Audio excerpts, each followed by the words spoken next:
प्रधानमंत्री नरेंद्र मोदी आज video conference के माध्यम से हिमाचल प्रदेश के स्वास्थ्य कर्मियों और कोविड-19 टीकाकरण के लाभार्थियों से चर्चा करेंगे। कार्यक्रम में राज्य सरकार द्वारा किए गए प्रयासों में भौगोलिक प्राथमिकता, जन जागरूकता सुनिश्चित करने के लिए पहल और आशा कार्यकर्ताओं द्वारा घर घर किया गया दौरा, इसके साथ ही टीकाकरण से जुड़े स्वास्थ्य कर्मी शामिल होंगे।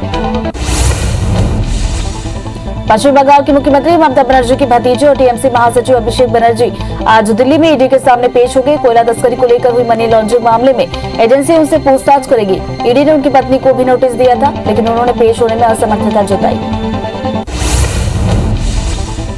पश्चिम बंगाल की 3 सीटों पर होने जा रहे विधानसभा उपचुनाव के लिए टीएमसी ने उम्मीदवारों का ऐलान कर दिया है। इन तीनों सीटों पर 30 सितंबर को चुनाव होना है। इनका रिजल्ट 3 अक्टूबर को आएगा। सीएम ममता बनर्जी भवानीपुर सीट से चुनाव लड़ने जा रही है। बता दें कि ममता बनर्जी को बंगाल चुनाव में भाजपा के शुभेंदु अधिकारी से शिकस्त मिली थी। सीट से जीत हासिल की थी। टीएमसी के विधायक दल ने ममता को सीएम चुना था। कांग्रेस के पूर्व अध्यक्ष राहुल गांधी एक बार फिर जम्मू कश्मीर की यात्रा पर जाने वाले हैं। राहुल गांधी 9 और 10 सितंबर को जम्मू जाएंगे। इस बार राहुल गांधी माता वैष्णो देवी मंदिर में पूजा अर्चना कर सकते हैं। इससे पहले अगस्त के महीने में भी राहुल गांधी जम्मू कश्मीर की 2 दिन की यात्रा कर चुके हैं। राकेश टिकैत ने कहा कि हम वो नहीं हैं जो झोला उठाकर चल देंगे। आखिरी दम तक किसानों के साथ रहेंगे। किसानों के हक की लड़ाई के लिए हमेशा किसानों का साथ देंगे और मरते दम तक किसानों की लड़ाई लड़ेंगे। किसान नेता राकेश टिकैत के बयान पर केंद्रीय मंत्री अनुराग ठाकुर ने पलटवार किया। उन्होंने कहा कि भारत सरकार के वरिष्ठ मंत्रियों ने किसानों के साथ एक नहीं बल्कि 11 दौर की बैठक की। सरकार बातचीत के लिए हमेशा तैयार है, लेकिन कुछ लोग गलत सूचना फैलाकर किसानों को गुमराह कर रहे हैं। अफगानिस्तान में तालिबान का आतंक जारी है, जिससे कई लोग अब भी देश छोड़ने को मजबूर है। इन सबके बीच तालिबान के नेता मुल्ला बरादर ने यूएन के प्रतिनिधियों से मुलाकात की। इधर तालिबान लगातार पंजशीर पर कब्जा करने का दावा कर रहा है। अफगानिस्तान में एक बार फिर तालिबान का क्रूर चेहरा सामने आया। गोर प्रांत के फिरोजकोह में तालिबानियों ने एक पूर्व महिला पुलिस अफसर बानू निगार की बेरहमी से हत्या कर दी। बताया जा रहा है कि बानू 8 महीने की प्रेग्नेंट थी। श्री राम जन्मभूमि तीर्थ क्षेत्र ट्रस्ट के अधिकारियों ने बताया कि अयोध्या में राम मंदिर की नींव का काम लगभग पूरा हो चुका है। मंदिर का वास्तविक निर्माण कार्य 1 हफ्ते में शुरू हो जाएगा। निर्माण कार्य में तेजी लाने के लिए जयपुर से 8 शिल्पकार पहले अयोध्या पहुंच चुके हैं। पीएम मोदी 7 सितंबर को वीडियो कॉन्फ्रेंसिंग के जरिए शिक्षक पर्व के उद्घाटन सम्मेलन को संबोधित करेंगे। पीएम ने बताया कि मोदी कार्यक्रम के दौरान शिक्षा क्षेत्र में शुरू की जा रही कई अहम पहलों का भी शुभारंभ किया जाएगा। भारत ने ओवल टेस्ट में इंग्लैंड के सामने 368 रन का टारगेट रखा है। टीम इंडिया ने दूसरी पारी में 466 रन बनाए। 22 महीने बाद भारत की पारी 400 रनों के पार गई। भारत के लिए शार्दुल ठाकुर ने 60 और ऋषभ पंत ने 50 रनों की पारी खेली। दोनों ने 7वें विकेट के लिए 100 रनों की साझेदारी निभाई। जवाब में इंग्लैंड ने चौथे दिन तक अपनी दूसरी पारी में बिना विकेट खोए 77 रन बना लिए। केंद्र सरकार ने राज्यों को चिट्ठी लिखकर कहा है कि कोरोना वैक्सीन लगाने से पहले इसकी जांच कर ली जाए, कहीं वो नकली तो नहीं। स्वास्थ्य मंत्रालय ने राज्यों को असली वैक्सीन की पहचान के लिए खाका बनाकर भेजा है। इसके जरिए वैक्सीन की सत्यता का पता लगाया जा सकता है। दुनिया भर में कोरोना के मामले बढ़ते हुए 22 करोड़ 15 लाख के पार पहुंच गए। वहीं कोरोना से मौत का आंकड़ा 45,81,000 के पार पहुंच गया। पूरी दुनिया में 19 करोड़ 80 लाख से ज्यादा मरीज कोरोना को हराकर स्वस्थ हो चुके हैं। वहीं दुनिया में एक्टिव मामले 1 करोड़ 89 लाख के पार पहुंच गए। देश में एक दिन में कोरोना के 39,517 नए केस सामने आए हैं, जिससे मरीजों का कुल आंकड़ा 3 करोड़ 30,27,000 के पार पहुंच गया। वहीं 218 नई मौत से अब तक 4,40,000 से ज्यादा मरीजों की मौत हो चुकी है। पिछले 24 घंटे में 43,899 मरीजों के डिस्चार्ज होने से ठीक होने वालों का कुल आंकड़ा 3 करोड़ 21,74,000 को पार कर गया। वहीं एक्टिव मरीजों की संख्या 3,99,000 के पार पहुंच गई। केरल में एक दिन में 26,701 नए केस से आंकड़ा 42,07,000 के पार पहुंच गया। वहीं 74 मौत से अब तक 21,496 मरीजों की मौत हो चुकी है। 28,900 मरीजों के डिस्चार्ज होने से अब तक ठीक होने वालों की संख्या 39,37,000 को पार कर गई। राज्य में 2,47,000 एक्टिव मरीजों का इलाज जारी है। सरकार ने दवाओं के दाम में बड़ा फेरबदल किया। बड़े स्तर पर इस्तेमाल होने वाली 39 दवाओं के दाम सरकार कम करने जा रही है। कोरोना काल के बाद आम आदमी पर छाई मंदी के बीच सरकार ने ये राहत देने का फैसला लिया।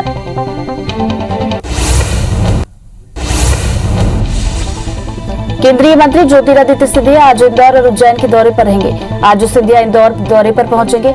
इसके बाद बाबा महाकाल के दर्शन के लिए उज्जैन जाएंगे, जहां वे कई स्थानीय कार्यक्रमों में शिरकत करेंगे। वहीं 7 सितंबर को सुबह 9 बजे दिल्ली रवाना होंगे।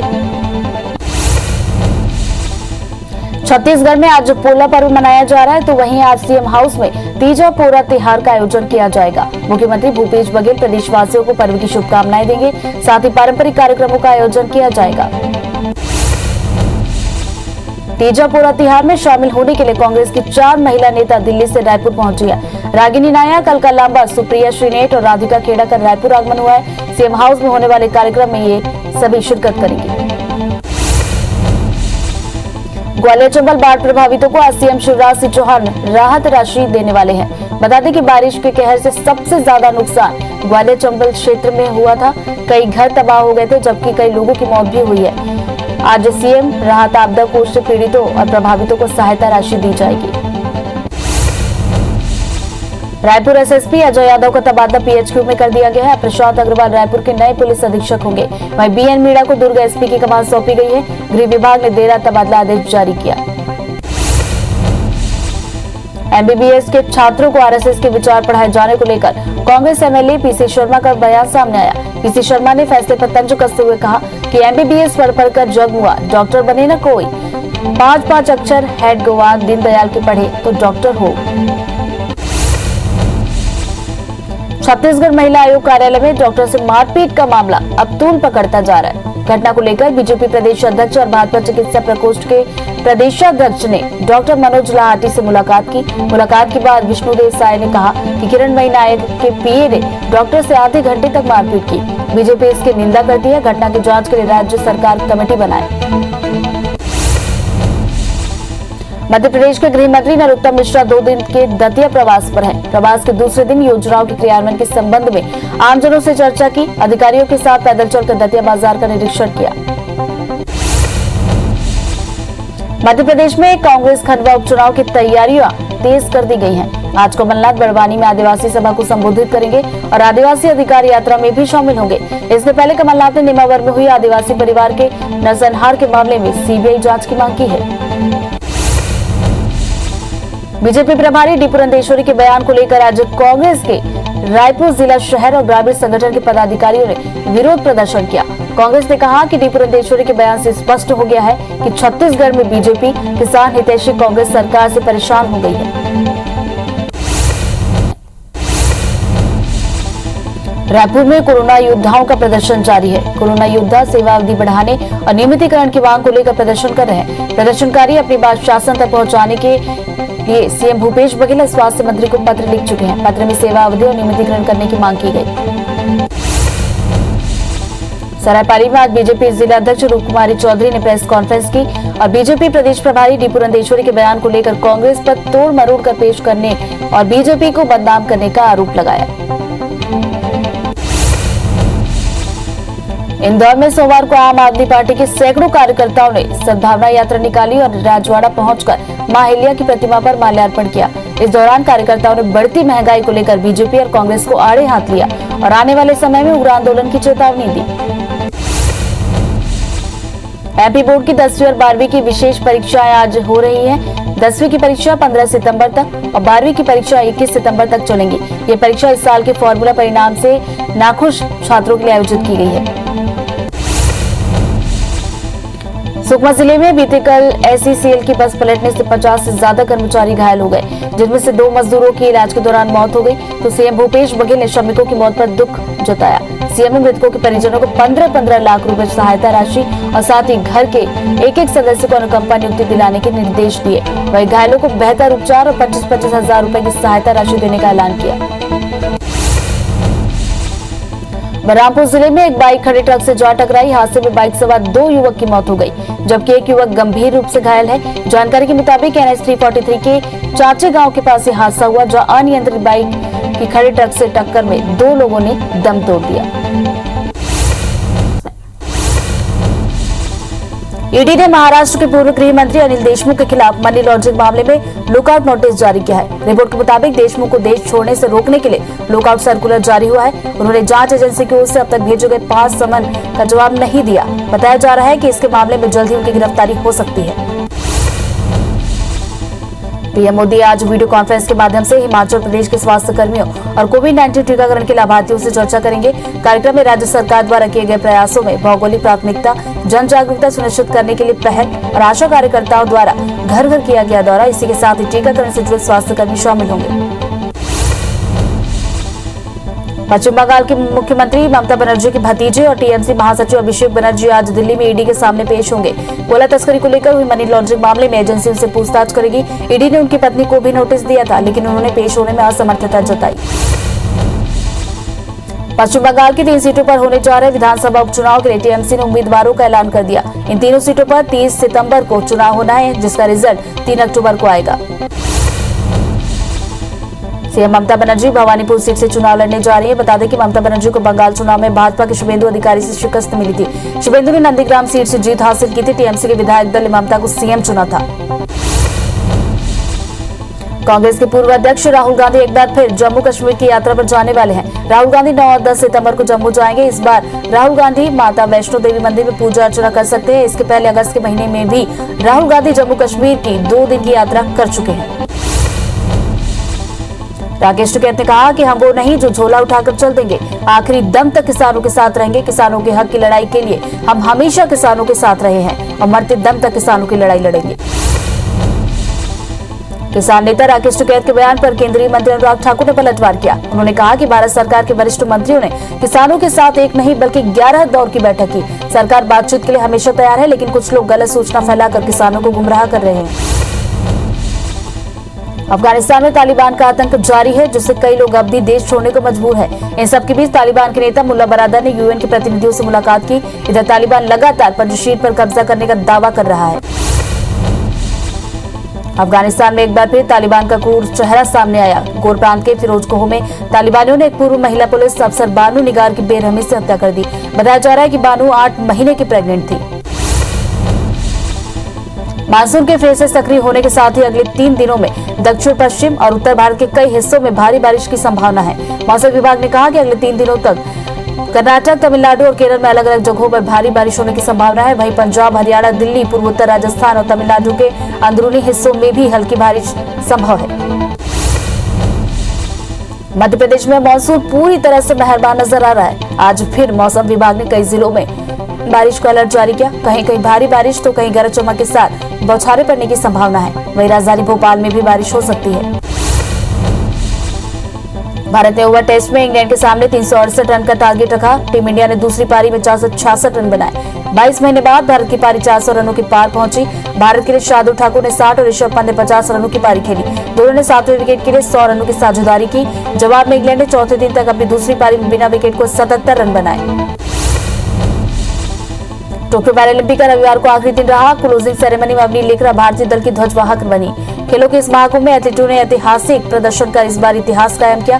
पहली बार भारत के खाते में कुल 19 मेडल आए। 5 गोल्ड, 8 सिल्वर और 6 कांस्य पदक भारत ने जीते। पैरालंपिक में मेडल के आधार पर चीन नंबर 1 पर, तो वहीं भारत का स्थान 24वां रहा। इस पैरालंपिक में भारत का रिकॉर्ड तोड़ प्रदर्शन है। भारत ने इससे पहले 53 सालों में 11 पैरालंपिक में हिस्सा लेते हुए कुल 12 मेडल ही जीते थे। यानी इस इवेंट में भारत ने पिछले तमाम इवेंट में जीते मेडल की तुलना में 42% ज्यादा सफलता हासिल की। पहली बार भारत के खाते में कुल 19 मेडल आए। पैरालंपिक खेलों में भारतीय खिलाड़ियों ने 5 गोल्ड मेडल जीते। सबसे पहला गोल्ड शूटिंग स्पर्धा में अवनी लेखरा ने जीता। दूसरा गोल्ड जेवलिन थ्रो में सुमित अंतिल के खाते में आया। तीसरा गोल्ड 19 वर्षीय शूटर मनीष नरवाल के खाते में आया। तो वहीं 2 गोल्ड बैडमिंटन में आए। प्रमोद भगत SL3 में चौथा गोल्ड जीते। तो वहीं SH6 में कृष्णा नागर ने आखिरी दिन भारत को गोल्ड दिलाया।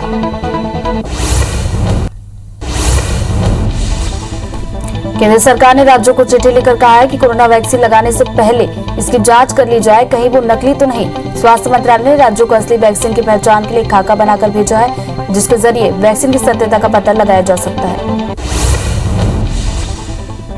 दुनिया भर में कोरोना के मामले बढ़ते हुए 22 करोड़ 15 लाख के पार पहुंच गए। वहीं कोरोना से मौत का आंकड़ा 45,81,000 के पार है। पूरी दुनिया में 19 करोड़ 80 लाख से ज्यादा मरीज कोरोना को हराकर स्वस्थ हुए हैं। वही दुनिया में एक्टिव मामले 1 करोड़ 89 लाख के पार पहुंच गए।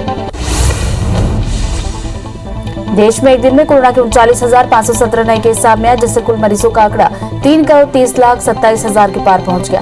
वहीं 218 नई मौत से अब तक 4,40,000 से ज्यादा मरीजों की मौत हुई है। पिछले 24 घंटे में 43,899 मरीजों के डिस्चार्ज होने से ठीक होने वाले मरीजों का कुल आंकड़ा 3 करोड़ 21 लाख 74 हजार को पार कर गया। वहीं एक्टिव मरीजों की संख्या 3,99,000 के पार पहुंच गई। केरल में एक दिन में 26,701 नए केस से आंकड़ा 42 लाख 7 हजार के पार पहुंच गया। वहीं 74 मौत से अब तक 21,496 मरीजों की मौत हो चुकी है। 28,900 मरीजों के डिस्चार्ज होने से अब तक ठीक होने वाले मरीजों का आंकड़ा 39 लाख 37 हजार को पार कर गया। राज्य में 2 लाख 47 हजार एक्टिव मरीजों का इलाज जारी है। भारतीय क्रिकेट टीम के हेड कोच रवि शास्त्री समेत टीम के सपोर्ट स्टाफ के 4 सदस्यों को आइसोलेशन में रखा गया है। खबर है कि टीम इंडिया के मुख्य coach Ravi Shastri coronavirus से संक्रमित पाए गए हैं। बीसीसीआई ने एक प्रेस रिलीज जारी कर कहा कि हेड कोच रवि शास्त्री, गेंदबाज coach Bharat Arun, fielding coach R Sridhar और फिजियोथेरेपिस्ट नितिन पटेल को आइसोलेशन में रखा गया। सरकार ने दवाओं के दाम में बड़ा फेरबदल किया है। बड़े स्तर पर इस्तेमाल होने वाली 39 दवाओं के दाम सरकार कम करने जा रही है। कोरोना काल के बाद आम आदमी पर छाई मंदी के बीच सरकार ने ये राहत देने वाला फैसला लिया। केंद्रीय मंत्री ज्योतिरादित्य सिंधिया आज इंदौर और उज्जैन के दौरे पर रहेंगे। आज सिंधिया इंदौर पहुंचेंगे, इसके बाद बाबा महाकाल के दर्शन के लिए उज्जैन जाएंगे, जहां वे कई स्थानीय कार्यक्रमों में शामिल होंगे। वहीं 7 सितंबर को सुबह 9 बजे दिल्ली रवाना होंगे। राजधानी भोपाल में नगर निगम के 7,000 कर्मचारी आज हड़ताल पर रहेंगे। कर्मचारी कई मांगों को लेकर धरना प्रदर्शन करेंगे। कर्मचारियों के हड़ताल पर जाने से नगर निगम की जरूरी व्यवस्था प्रभावित हो सकती है। छत्तीसगढ़ में आज पोला पर्व मनाया जा रहा है, तो वहीं आज सीएम हाउस में तीजा पोरा त्योहार का आयोजन किया जाएगा। मुख्यमंत्री भूपेश बघेल प्रदेशवासियों को पर्व की शुभकामनाएं देंगे। साथ ही पारंपरिक कार्यक्रमों का आयोजन किया जाएगा। तीजा पोरा त्योहार में शामिल होने के लिए कांग्रेस की 4 महिला नेता दिल्ली से रायपुर पहुंची है। रागिनी नायक, अलका लांबा, सुप्रिया श्रीनेट और राधिका खेड़ा रायपुर पहुंच चुकी हैं। सीएम हाउस में होने वाले कार्यक्रम में ये सभी शामिल होंगे।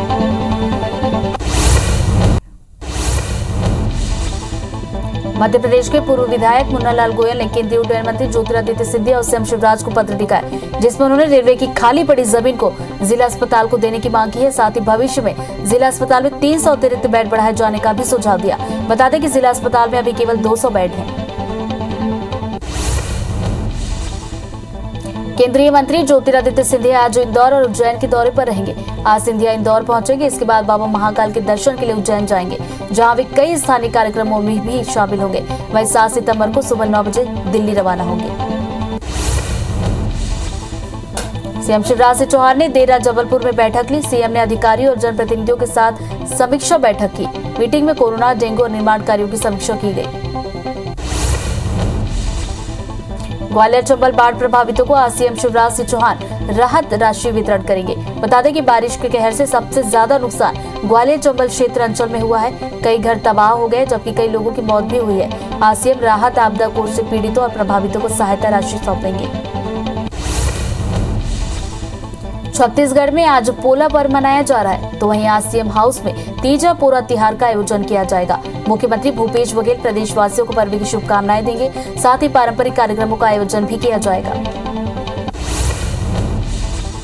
तीजा पोरा त्योहार में शामिल होने के लिए कांग्रेस की 4 महिला नेता दिल्ली से रायपुर पहुंची है। रागिनी नायक, अलका लांबा, सुप्रिया श्रीनेट और राधिका खेड़ा का रायपुर आगमन हो चुका है। सीएम हाउस में होने वाले कार्यक्रम में ये सभी शिरकत करेंगे। रायपुर एसएसपी अजय यादव का तबादला पीएचक्यू में कर दिया गया है। अब प्रशांत अग्रवाल रायपुर के नए पुलिस अधीक्षक होंगे। वहीं बीएन मीणा को दुर्ग एसपी की कमान सौंपी गई है। गृह विभाग ने देर रात तबादला आदेश जारी किया। एमबीबीएस के छात्रों को आरएसएस के विचार पढ़ाए जाने को लेकर कांग्रेस एमएलए पीसी शर्मा का बयान सामने आया। पीसी शर्मा ने फैसले पर तंज कसते हुए कहा कि एमबीबीएस पढ़ जगमुआ, डॉक्टर बने न को, 5-5 अक्षर हेड गेवार और दीनदयाल के पढ़े तो डॉक्टर हो। मध्य प्रदेश के गृह मंत्री नरोत्तम मिश्रा 2 दिन के दतिया प्रवास पर हैं। प्रवास के दूसरे दिन योजनाओं के क्रियान्वयन के संबंध में आमजनों से चर्चा की। अधिकारियों के साथ पैदल चलकर दतिया बाजार का निरीक्षण भी किया। मध्य प्रदेश में कांग्रेस खंडवा उपचुनाव की तैयारियां तेज कर दी गई हैं। आज कमलनाथ बड़वानी में आदिवासी सभा को संबोधित करेंगे और आदिवासी अधिकार यात्रा में भी शामिल होंगे। इसके पहले कमलनाथ ने नेमावर में हुई आदिवासी परिवार के नरसंहार के मामले में सीबीआई जांच की मांग की। रायपुर में कोरोना योद्धाओं के प्रदर्शन जारी है। कोरोना योद्धा सेवा अवधि बढ़ाने और नियमितीकरण की मांग को लेकर प्रदर्शन कर रहे हैं। प्रदर्शनकारी अपनी बात शासन तक पहुंचाने के लिए खून से सीएम भूपेश बघेल और स्वास्थ्य मंत्री को पत्र लिखा है। पत्र में सेवा अवधि और नियमितीकरण करने की मांग की गई है। सरायपाली में आज बीजेपी जिलाध्यक्ष रूप कुमारी चौधरी ने प्रेस कॉन्फ्रेंस की और बीजेपी प्रदेश प्रभारी डी पुरंदेश्वरी के बयान को लेकर कांग्रेस पर तोड़ मरोड़ कर पेश करने और बीजेपी को बदनाम करने का आरोप लगाया। इंदौर में सोमवार को आम आदमी पार्टी के सैकड़ों कार्यकर्ताओं ने सद्भावना यात्रा निकाली और राजवाड़ा पहुंचकर मां अहिल्या की प्रतिमा पर माल्यार्पण किया। इस दौरान कार्यकर्ताओं ने बढ़ती महंगाई को लेकर बीजेपी और कांग्रेस को आड़े हाथ लिया और आने वाले समय में उग्र आंदोलन की चेतावनी दी। एमपी बोर्ड की 10वीं और 12वीं की विशेष परीक्षा आज से शुरू हो रही है। 10वीं की परीक्षा 15 सितंबर तक और 12वीं की परीक्षा 21 सितंबर तक चलेगी। ये परीक्षा इस साल के फॉर्मूला परिणाम से नाखुश छात्रों के लिए आयोजित की गई है। ईडी ने महाराष्ट्र के पूर्व गृह मंत्री अनिल देशमुख के खिलाफ मनी लॉन्ड्रिंग मामले में लुकआउट नोटिस जारी किया है। रिपोर्ट के मुताबिक देशमुख को देश छोड़ने से रोकने के लिए लुकआउट सर्कुलर जारी हुआ है। उन्होंने जांच एजेंसी की ओर से अब तक भेजे गए 5 समन का जवाब नहीं दिया। बताया जा रहा है कि इस मामले में जल्द ही उनकी गिरफ्तारी हो सकती है। प्रधानमंत्री नरेंद्र मोदी आज वीडियो कॉन्फ्रेंस के माध्यम से हिमाचल प्रदेश के स्वास्थ्य कर्मियों और कोविड-19 टीकाकरण के लाभार्थियों से चर्चा करेंगे। कार्यक्रम में राज्य सरकार द्वारा किए गए प्रयासों में भौगोलिक प्राथमिकता, जन जागरूकता सुनिश्चित करने के लिए पहल और आशा कार्यकर्ताओं द्वारा घर घर किया गया दौरा, इसी के साथ टीकाकरण से जुड़े स्वास्थ्य कर्मी भी शामिल होंगे। पश्चिम बंगाल की सीएम ममता बनर्जी के भतीजे और टीएमसी महासचिव अभिषेक बनर्जी आज दिल्ली में ईडी के सामने पेश होंगे। कोयला तस्करी को लेकर हुई मनी लॉन्ड्रिंग मामले में एजेंसी उनसे पूछताछ करेगी। ईडी ने उनकी पत्नी को भी नोटिस दिया, लेकिन उन्होंने पेश होने में असमर्थता जताई। आरएसएस प्रमुख मोहन भागवत आज मुंबई में मुस्लिम समुदाय के बुद्धिजीवियों से मिलेंगे। सूत्रों के मुताबिक भागवत एक 5 सितारा में मुस्लिम समुदाय के बुद्धिजीवियों से मिलने वाले हैं। बता दें कि इसके पहले मोहन भागवत जुलाई में मुस्लिम राष्ट्रीय मंच के कार्यक्रम में शामिल हुए थे और हिंदू मुस्लिम एकता का संदेश दिया था। कांग्रेस के पूर्व अध्यक्ष राहुल गांधी एक बार फिर जम्मू कश्मीर की यात्रा पर जाने वाले हैं। राहुल गांधी 9 और 10 सितंबर को जम्मू जाएंगे। इस बार राहुल गांधी माता वैष्णो देवी मंदिर में पूजा अर्चना कर सकते हैं। इसके पहले अगस्त के महीने में भी राहुल गांधी जम्मू कश्मीर की 2 दिन की यात्रा कर चुके हैं। अफगानिस्तान में तालिबान का आतंक जारी है, जिससे कई लोग अब भी देश छोड़ने को मजबूर हैं। इन सब के बीच तालिबान के नेता मुल्ला बरादर ने यूएन के प्रतिनिधियों से मुलाकात की। इधर तालिबान लगातार पंजशीर पर कब्जा करने का दावा कर रहा है। अफगानिस्तान में एक बार फिर तालिबान का क्रूर चेहरा सामने आया। गोर प्रांत के फिरोजखां में तालिबानियों ने एक पूर्व महिला पुलिस अफसर बानू निगार की बेरहमी से हत्या कर दी। बताया जा रहा है कि बानू 8 महीने की प्रेग्नेंट थी। मानसून के सक्रिय होने के साथ ही अगले 3 दिनों में दक्षिण पश्चिम और उत्तर भारत के कई हिस्सों में भारी बारिश की संभावना है। मौसम विभाग ने कहा कि अगले 3 दिनों के दौरान कर्नाटक, तमिलनाडु और केरल में अलग अलग जगहों पर भारी बारिश हो सकती है। वहीं पंजाब, हरियाणा, दिल्ली, पूर्वोत्तर राजस्थान और तमिलनाडु के हिस्सों में भी हल्की बारिश की संभावना है। मध्य प्रदेश में मानसून पूरी तरह से मेहरबान नजर आ रहा है। आज फिर मौसम विभाग ने कई जिलों में बारिश का अलर्ट जारी किया। कहीं कहीं भारी बारिश तो कहीं गरज चमक के साथ बौछारें पड़ने की संभावना है। वहीं राजधानी भोपाल में भी बारिश हो सकती है। भारत ने ओवल टेस्ट में इंग्लैंड के सामने 368 रन का टारगेट रखा। टीम इंडिया ने दूसरी पारी में 466 रन बनाए। 22 महीने बाद भारत की पारी 400 रनों के पार पहुंची। भारत के लिए शार्दुल ठाकुर ने 60 और ऋषभ पंत ने 50 रनों की पारी खेली। दोनों ने 7वें विकेट के लिए 100 रनों की साझेदारी निभाई। जवाब में इंग्लैंड ने चौथे दिन तक अपनी दूसरी पारी में बिना विकेट को 77 रन बनाए।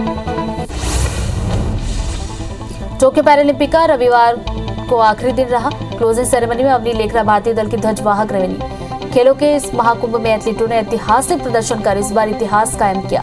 पहली बार भारत के खाते में कुल 19 मेडल आए। 5 गोल्ड, 8 सिल्वर और 6 कांस्य पदक भारत ने जीते। पैरालंपिक में मेडल के आधार पर चीन नंबर 1 तो वहीं भारत का स्थान 24वां रहा। इस पैरालंपिक में भारत का रिकॉर्ड तोड़ प्रदर्शन है। भारत ने इससे पहले 53 सालों में 11 पैरालंपिक में हिस्सा लेते हुए कुल 12 मेडल जीते थे। यानी इस इवेंट में भारत ने पिछले तमाम इवेंट में जीते मेडल की तुलना में 42% ज्यादा सफलता हासिल की। पहली बार भारत के खाते में 19 मेडल आए। पैरालंपिक खेलों में भारतीय खिलाड़ियों ने 5 गोल्ड मेडल जीते। सबसे पहला गोल्ड शूटिंग स्पर्धा में अवनी लेखरा ने जीता। दूसरा गोल्ड जेवलिन थ्रो में सुमित अंतिल के खाते में आया। तीसरा गोल्ड 19 वर्षीय शूटर मनीष नरवाल के खाते में आया। वहीं 2 गोल्ड बैडमिंटन में मिले। प्रमोद भगत ने चौथा गोल्ड जीता, तो वहीं कृष्णा नागर ने आखिरी दिन भारत को गोल्ड दिलाया। दुनिया भर में कोरोना के मामले बढ़ते हुए 22 करोड़ 15 लाख के पार पहुंच गए। वहीं कोरोना से मौत का आंकड़ा 45,81,000 के पार पहुंच गया। पूरी दुनिया में 19 करोड़ 80 लाख से ज्यादा मरीज कोरोना को हराकर स्वस्थ हो चुके हैं। वहीं दुनिया में एक्टिव मामले 1 करोड़ 89 लाख के पार पहुंच गए। केरल में एक दिन में 26,701 नए केस से आंकड़ा 42,07,000 को पार कर गया। वहीं 74 मौत से अब तक 21,496 मरीजों की मौत हो चुकी है। 28,900 मरीजों के डिस्चार्ज होने से अब तक ठीक होने वालों की संख्या 39,37,000 पहुंच गई। राज्य में 2,47,000 एक्टिव मरीजों का इलाज जारी है। भारतीय क्रिकेट टीम के हेड कोच रवि शास्त्री समेत टीम के सपोर्टिव स्टाफ के 4 सदस्यों को आइसोलेशन में रखा गया है। खबर है कि टीम इंडिया के मुख्य कोच रवि कोरोना से वायरस से संक्रमित है। बीसीसीआई ने प्रेस रिलीज जारी कर कहा कि हेड कोच रवि, गेंदबाजी coach Bharat Arun, fielding coach आश श्रीधर और फिजियोथेरेपिस्ट नितिन पटेल को आइसोलेशन में रखा गया। एमपी में अब स्क्रब टाइफस का खतरा मंडरा रहा है। प्रदेश के 7 जिलों में इस नई बीमारी से 9 लोग संक्रमित मिले हैं, जबकि पिछले महीने 2 बच्चों की मौत भी हो गई थी। ये बीमारी चूहों के शरीर में पाए जाने वाले कीड़े से इंसानों में फैलती है। जबलपुर की नृत्य लैब में भेजे गए 30 सैंपलों में से 7 में संक्रमण की पुष्टि हुई है। बुखार, सिर दर्द, रैशेज जैसे लक्षण टाइफस में दिखाई देते हैं। कोरोना महामारी के बीच अब केरल में एक नए वायरस ने फिर दस्तक दी है। कोझिकोड जिले में एक 12 साल के बच्चे की मौत हो गई थी, जिसमें निपाह वायरस की पुष्टि हुई है। बता दें कि ये वायरस चमगादड़ों की लार से फैलता है। वहीं केंद्र सरकार ने एनसीडीसी की एक टीम केरल भेजी है। टीम राज्य को तकनीकी सहयोग देगी। सरकार ने दवाओं के दाम में बड़ा फेरबदल किया। बड़े स्तर पर इस्तेमाल होने वाली 39 दवाओं के दाम सरकार कम करने जा रही है। कोरोना काल के बाद आम आदमी पर छाई मंदी के बीच सरकार ने ये राहत देने वाला फैसला लिया।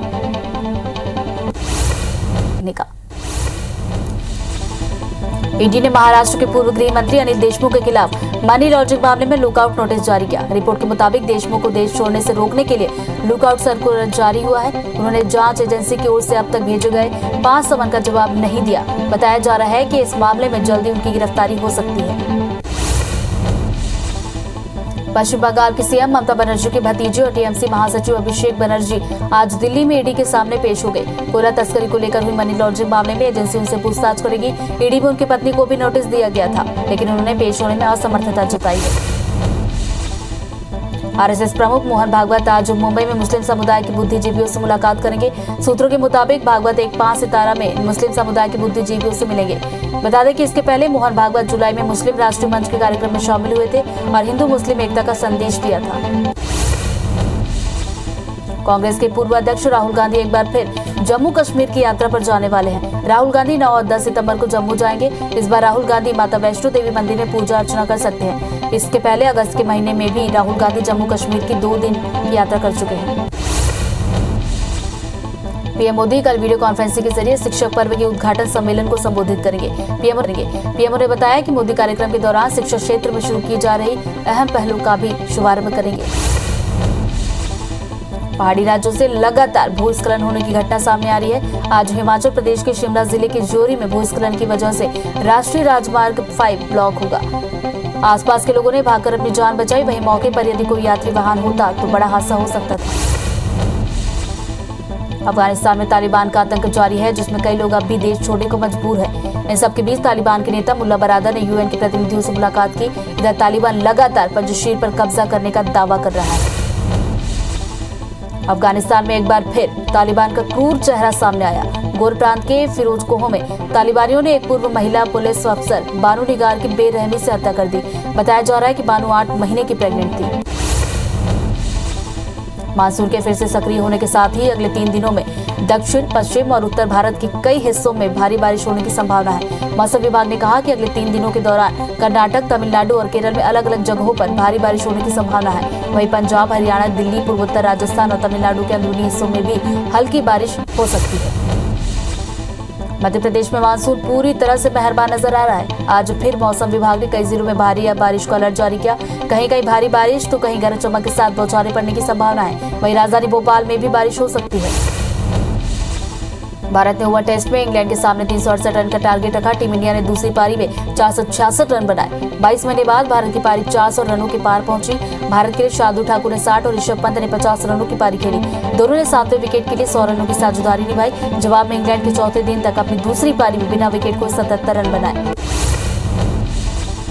टोक्यो पैरालंपिक का रविवार को आखिरी दिन रहा। क्लोजिंग सेरेमनी में अवनी लेखरा भारतीय दल की ध्वजवाहक बनी। खेलों के इस महाकुंभ में एथलीटों ने ऐतिहासिक प्रदर्शन कर इस बार इतिहास कायम किया। पहली बार भारत के खाते में 19 मेडल आए। 5 गोल्ड, 8 सिल्वर और 6 कांस्य पदक भारत ने जीते। पैरालंपिक में मेडल के आधार पर चीन नंबर 1 पर तो भारत 24वें नंबर पर रहा। इस पैरालंपिक में भारत का रिकॉर्ड तोड़ प्रदर्शन रहा। भारत ने इससे पहले 53 सालों में 11 पैरालंपिक में हिस्सा लेते 12 मेडल जीते थे। यानी इस इवेंट में भारत ने पिछले तमाम इवेंट में जीते मेडल की तुलना में 42% ज्यादा सफलता हासिल की। पहली बार भारत के खाते में 19 मेडल आए। पैरालंपिक खेलों में भारतीय खिलाड़ियों ने 5 गोल्ड मेडल जीते। सबसे पहला गोल्ड शूटिंग स्पर्धा में अवनी लेखरा ने जीता। दूसरा गोल्ड जेवलिन थ्रो में सुमित अंतिल के खाते में आया। तीसरा गोल्ड 19 साल के शूटर मनीष नरवाल के खाते में आया। वहीं 2 गोल्ड बैडमिंटन में आए। प्रमोद भगत ने चौथा तो वहीं कृष्णा नागर ने 5वां मेडल भारत को दिलाया। दुनिया भर में कोरोना के मामले बढ़ते हुए 22 करोड़ 15 लाख के पार पहुंच गए। वहीं कोरोना से मौत का आंकड़ा 45 लाख 81 हजार के पार पहुंच गया। पूरी दुनिया में 19 करोड़ 80 लाख से ज्यादा मरीज कोरोना को हराकर स्वस्थ हुए। वहीं दुनिया में एक्टिव मामले 1 करोड़ 89 लाख के पार पहुंच गए। केरल में एक दिन में 26,701 नए केस से आंकड़ा 42 लाख 7 हजार को पार कर गया। वहीं 74 मौत से अब तक 21,496 मरीजों की मौत हो चुकी है। 28,900 मरीजों के डिस्चार्ज होने से अब तक ठीक होने वालों की संख्या 39 लाख 37 हजार को पार कर गई। राज्य में 2 लाख 47 हजार एक्टिव मरीजों का इलाज जारी है। भारतीय क्रिकेट टीम के हेड कोच रवि शास्त्री समेत टीम के सपोर्टिंग स्टाफ के 4 सदस्यों को आइसोलेशन में रखा गया है। खबर है कि टीम इंडिया के कोच रवि वायरस से संक्रमित पाए गए हैं। बीसीसीआई ने प्रेस रिलीज जारी कर कहा कि हेड कोच रवि, गेंदबाजी coach Bharat Arun, fielding coach R Sridhar और फिजियोथेरेपिस्ट नितिन पटेल को आइसोलेशन में रखा गया है। मध्य प्रदेश में अब स्क्रब टाइफस का खतरा मंडरा रहा है। प्रदेश के 7 जिलों में इस नई बीमारी से 9 लोग संक्रमित पाए गए हैं, जबकि पिछले महीने 2 बच्चों की मौत हुई थी। ये बीमारी चूहों के शरीर में पाए जाने वाले कीड़े से इंसानों में फैलती है। जबलपुर के नृत्य लैब में भेजे गए 30 सैंपलों में से 7 में संक्रमण की पुष्टि हुई। बुखार, सिर दर्द, रैशेज जैसे लक्षण टाइफस में दिखाई देते हैं। कोरोना महामारी के बीच अब केरल में एक नए वायरस ने दस्तक दी है। कोझिकोड जिले के एक 12 साल के बच्चे की मौत हो गई थी, जिसमें निपाह वायरस की पुष्टि हुई है। बता दें कि यह वायरस चमगादड़ों की लार से फैलता है। वहीं केंद्र सरकार ने एनसीडीसी की एक टीम केरल भेजी है। टीम राज्य को तकनीकी सहयोग देगी। सरकार ने दवाओं के दाम में बड़ा फेरबदल किया है। बड़े स्तर पर इस्तेमाल होने वाली 39 दवाओं के दाम सरकार कम करने जा रही है। कोरोना काल के बाद आम आदमी पर छाईबंदी के बीच सरकार ने ये राहत देने का फैसला लिया। बिहार के कटिहार में कई इलाके में बाढ़ आ गई, जिसके चलते बच्चों की पढ़ाई भी प्रभावित हो रही है। ऐसे में गांव के युवकों ने नई पहल करते हुए ग्रामीण क्षेत्र के बच्चों को नाव पढ़ाना शुरू किया है। शिक्षकों ने बताया कि जब तक यहाँ पानी रहेगा तब तक बच्चों को ऐसे ही नाव पर पढ़ाया जाएगा। मध्य प्रदेश के पूर्व विधायक मुन्नालाल गोयल ने केंद्रीय उड्डयन मंत्री ज्योतिरादित्य सिंधिया और सीएम शिवराज सिंह चौहान को पत्र लिखा, जिसमें उन्होंने रेलवे की खाली पड़ी जमीन को जिला अस्पताल को देने की मांग की। साथ ही भविष्य में जिला अस्पताल में 300 अतिरिक्त बेड बढ़ाए जाने का सुझाव दिया। बता दें कि जिला अस्पताल में अभी केवल 200 बेड हैं। केंद्रीय मंत्री ज्योतिरादित्य सिंधिया आज इंदौर और उज्जैन के दौरे पर रहेंगे। आज सिंधिया इंदौर पहुंचेंगे। इसके बाद बाबा महाकाल के दर्शन के लिए उज्जैन जाएंगे, जहां वे कई स्थानीय कार्यक्रमों में भी हिस्सा लेंगे। वहीं 7 सितंबर को सुबह 9 बजे दिल्ली रवाना होंगे। सीएम शिवराज सिंह चौहान ने देर रात जबलपुर में बैठक ली। सीएम ने अधिकारियों और जनप्रतिनिधियों के साथ समीक्षा बैठक की। मीटिंग में कोरोना, डेंगू और निर्माण कार्यों की समीक्षा की गई। ग्वालियर चंबल बाढ़ प्रभावितों को आज सीएम शिवराज सिंह चौहान राहत राशि वितरित करेंगे। बता दें कि बारिश के कहर से सबसे ज्यादा नुकसान ग्वालियर चंबल क्षेत्र के अंचल में ही हुआ। कई घर तबाह हो गए, जबकि कई लोगों की मौत भी हुई है। आज सीएम राहत आपदा कोष से पीड़ितों और प्रभावितों को सहायता राशि सौंपेंगे। छत्तीसगढ़ में आज पोला पर्व मनाया जा रहा है, तो वहीं आज सीएम हाउस में तीजा पोला त्योहार का आयोजन किया जाएगा। मुख्यमंत्री भूपेश बघेल प्रदेशवासियों को पर्व की शुभकामनाएं देंगे, साथ ही पारंपरिक कार्यक्रमों का आयोजन भी किया जाएगा। तीजा पोला त्योहार में शामिल होने के लिए कांग्रेस की 4 महिला नेता दिल्ली से रायपुर पहुंची। रागिनी नायक, अलका लांबा, सुप्रिया श्रीनेट और राधिका खेड़ा का रायपुर आगमन हो चुका है। सीएम हाउस में होने वाले कार्यक्रम में ये सभी शिरकत करेंगी। रायपुर एसएसपी अजय यादव का तबादला पीएचक्यू में कर दिया गया है। प्रशांत अग्रवाल रायपुर के नए पुलिस अधीक्षक होंगे। वहीं बीएन मीणा को दुर्ग एसपी की कमान सौंपी गई है। गृह विभाग ने देर रात तबादला आदेश जारी किया। मध्य प्रदेश में कांग्रेस खंडवा उपचुनाव की तैयारियां तेज कर चुकी है। आज कमलनाथ बड़वानी में आदिवासी सभा को संबोधित करेंगे और आदिवासी अधिकार यात्रा में भी शामिल होंगे। इसके पहले कमलनाथ ने नेमावर में हुई आदिवासी परिवार के नरसंहार के मामले में सीबीआई जांच की मांग की। भोपाल नगर निगम में कर्मचारियों की हड़ताल बेअसर हुई। सफाई संरक्षक, दरोगा और सुपरवाइजर वापस काम पर लौट चुके हैं। कर्मचारी अपनी 3 सूत्री मांगों को लेकर हड़ताल करने वाले थे, लेकिन अंत में हड़ताल बेअसर रही। एमपी बोर्ड की 10वीं और 12वीं की विशेष परीक्षा आज से शुरू हो गई है। 10वीं की परीक्षा 15 सितंबर तक और 12वीं की परीक्षा 21 सितंबर तक चलेंगी। ये परीक्षा इस साल के फॉर्मूला परिणाम से नाखुश छात्रों के लिए आयोजित की गई। सूरजपुर जिले में बीते कल एसईसीएल की बस पलटने से 50 से ज्यादा कर्मचारी घायल हुए, जिनमें से 2 मजदूरों की इलाज के दौरान मौत हो गई। सीएम भूपेश बघेल ने श्रमिकों की मौत पर दुख व्यक्त किया। सीएम ने मृतकों के परिजनों को 15-15 लाख रुपए सहायता देने की बात कही। साथ ही घर के एक सदस्य को अनुकंपा नियुक्ति दिलाने के निर्देश दिए। वहीं घायलों को बेहतर उपचार और 25-25 हजार रुपए सहायता राशि देने का ऐलान किया। बलरामपुर जिले में एक बाइक खड़े ट्रक से जा टकराई। हादसे में बाइक सवार 2 युवक की मौत हो गई, जबकि एक युवक गंभीर रूप से घायल हुआ। जानकारी के मुताबिक NH 343 के चांची गांव के पास यह हादसा हुआ, जहां अनियंत्रित बाइक की खड़े ट्रक से टक्कर में 2 लोगों ने दम तोड़ दिया। सरगुजा के सीतापुर थाना क्षेत्र के इलाके में 2 अलग अलग जगहों पर आकाशीय बिजली गिरने से 8 मवेशियों और एक युवक की मौत हो गई। वहीं मामले की सूचना के बाद पुलिस ने घटनास्थल का निरीक्षण कर मर्ग कायम कर लिया है और मामले में आगे की जांच शुरू कर दी है। इंदौर शहर के रामचंद्र नगर चौराहे पर शराब के नशे में 2 युवकों ने हंगामा किया। इस दौरान चाकूबाजी भी की गई, जिसमें एक स्थानीय युवक की मौत हो गई। घटना के बाद एक आरोपी को राहगीरों ने पकड़ लिया, जबकि दूसरा मौके से फरार हो गया। नशेड़ियों के चाकूबाजी से कई लोग घायल हुए, जिनका इलाज जारी है। सरगुजा जिले के पुलिस और राजस्व विभाग की टीम ने रेत माफिया पर कार्रवाई की। अलग अलग रेत घाटों से रेत का अवैध उत्खनन कर रहे एक हाईवा, एक मिनी टिपर, 5 ट्रैक्टर से 7 रेत लोड वाहनों को जब्त किया गया। वहीं तहसीलदार की माने तो जिले में कार्रवाई जारी है। पत्थलगांव में व्यापारी के रुपए लेकर भागे नौकर और उसके 2 सहयोगियों को पुलिस ने ओडिशा से गिरफ्तार किया। साथ ही पुलिस ने उसके पास से 9.5 लाख रुपए भी बरामद किए। 2 दिन पहले व्यापारी ने उसे बैंक में जमा करने के लिए 9.5 लाख रुपए दिए थे, लेकिन रकम जमा करने के बजाय आरोपी अपने एक सहयोगी के साथ फरार हो गया।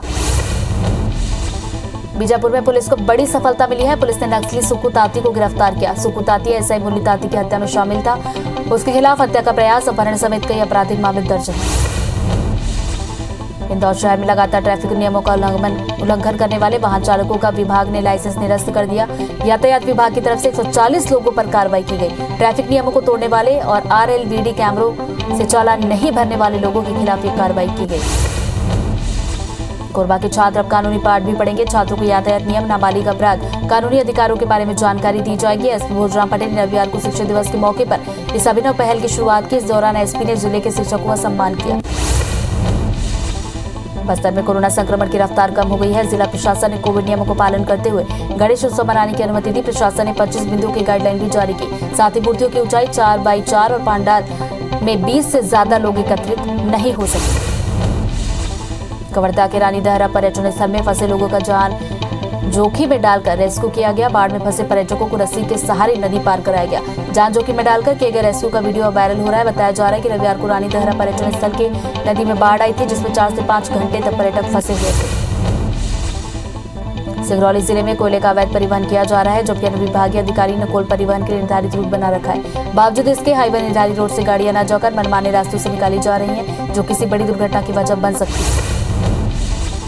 इंदौर में आज देवी अहिल्याबाई होलकर की 266वीं पुण्यतिथि मनाई जाएगी। प्रशासन ने कोरोना प्रोटोकॉल के साथ अहिल्या उत्सव मनाने की अनुमति दे दी है। सोमवार को सुबह से ही अलग अलग कार्यक्रम आयोजित किए जाएंगे और शाम को देवी अहिल्या की पालकी यात्रा निकाली जाएगी।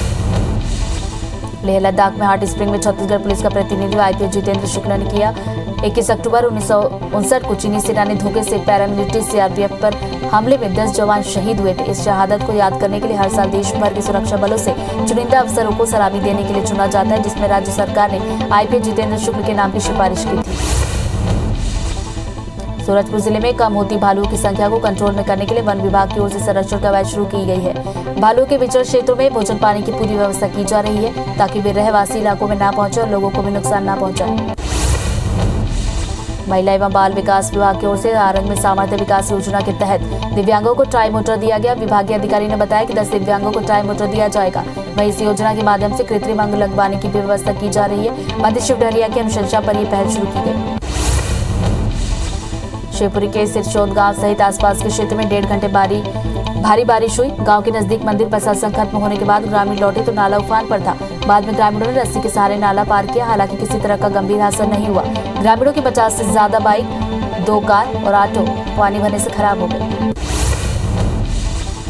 एशियाई बाजारों में सकारात्मक रुझानों के बीच आज 6 सितंबर को घरेलू मार्केट में बढ़त के साथ कारोबार शुरू हुआ। शुरुआती कारोबार में मार्केट रिकॉर्ड ऊंचाई पर पहुंच गया। पहली बार सेंसेक्स 58,400 और निफ्टी ने 17,400 का लेवल पार किया।